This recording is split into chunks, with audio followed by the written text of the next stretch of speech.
Hello everyone, Brett McRae here with your Farm and Ranch news from the Northern Ag Network. The last day for public comments on the Bureau of Land Management's controversial proposed Conservation and Landscape Health Rule was Wednesday, July 5th.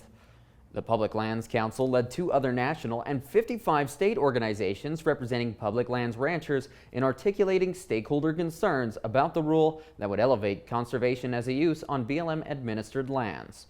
NCBA President Todd Wilkinson from South Dakota says the proposed rule is especially concerning for cattle producers who hold federal grazing permits.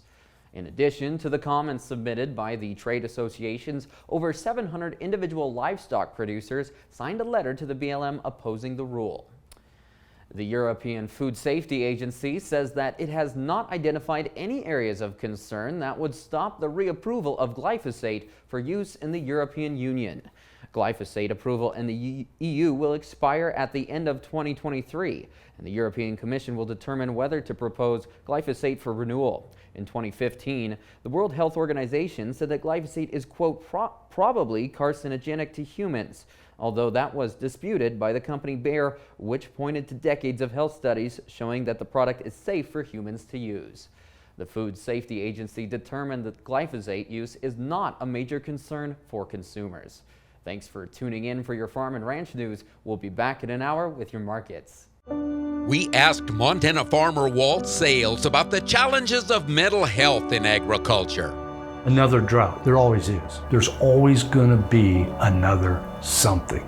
I grew up in a generation of you pulled yourself up by your bootstraps, but it's become evident is what do you do if you can't even find those bootstraps? If you need to talk to somebody, go to beyondtheweather.com for free counseling for Montana ag producers.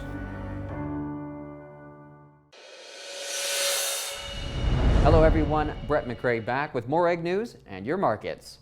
On June 30th, in USDA's planted acreage report, it was reported that barley acres across the country are 14% higher than the previous year. Producers seeded 3.36 million acres of barley across the nation in 2023.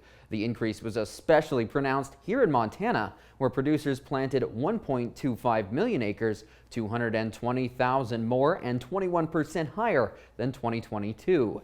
This is the largest area selected for barley in Montana since 1998. Of the total planted barley acreage in the U.S., more than 37% is here in Montana. USDA says 46% of the nation's barley is rated good to excellent condition, 7% below last year at this time. A win for the cattle market at the end of last week. Cash trade holding mostly steady as feedlots use their economic power to press the advantage over packers in a seller's market. Incredible demand for slaughter bulls Thursday at the BLS, $15 to $25 higher per hundredweight, with the bulk of trade from $124 to $138. At the sheep market in Sioux Falls, finished lambs steady to $1 more from $195 up to $211. Grain and wheat markets under substantial pressure to conclude Friday in what could be called a technical correction from some of the week's USDA report influenced gains. There were milder temperatures in the Corn Belt last week, lending a fundamental purpose to the selling. That's all for your Ag Report. Have a great day.